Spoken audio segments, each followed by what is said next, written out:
രാമായണ മാസാചരണത്തിന്റെ തുടക്കം കുറിച്ചെന്ന് കർക്കിടകം 1. തുഞ്ചന്റെ പൈങ്കിളി പാടിയ രാമകഥാശീലികൾ ഇനി പുലരികളിലും സന്ധ്യകളിലും മുഴങ്ങിക്കേൾക്കും. ഹിന്ദുമത വിശ്വാസികൾക്ക് ഏറെ പ്രധാനപ്പെട്ടതാണ് അവസാന മലയാള മാസമായ കർക്കിടകം.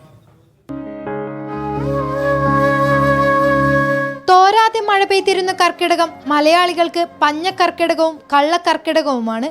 തിരിമുറിയാതെ പെയ്യുന്ന മഴയിൽ കൃഷിനാശവും തൊഴിലില്ലായ്മയും രൂക്ഷമായിരുന്ന കർക്കിടകം. ആ ബുദ്ധിമുട്ടുകൾക്കിടയിൽ മനസ്സിനും ശരീരത്തിനും ആശ്വാസം പകരാനായി ഭക്തിയിൽ അഭയം തേടുന്നവർ. സന്ധ്യാനേരങ്ങളിൽ എങ്ങും ഉയർന്നു കേൾക്കുന്ന രാമായണശീലുകൾ. കർക്കിടക മാസാരംഭത്തിന് മുൻപ് തന്നെ വീടും പരിസരവുമെല്ലാം വൃത്തിയാക്കും. കത്തിച്ചു വെച്ച നിലവിളക്കിന് മുൻപിലാണ് ഒരു മാസം രാമായണ പാരായണം. ശ്രീരാമ രാമ രാമ സീതാഭിരാമ രാമ ശ്രീരാമ രാമ രാമ ലോകാഭിരാമ ജയ.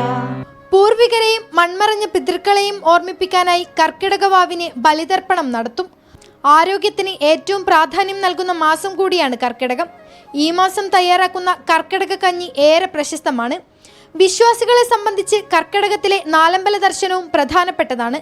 വറുതിയുടെ കാലം കടന്ന് സമൃദ്ധിയുടെ ഓണക്കാലത്തിന് വേണ്ടിയുള്ള കാത്തിരിപ്പും ഇവിടെ തുടങ്ങുകയാണ്. മീഡിയ 1 കോഴിക്കോട്.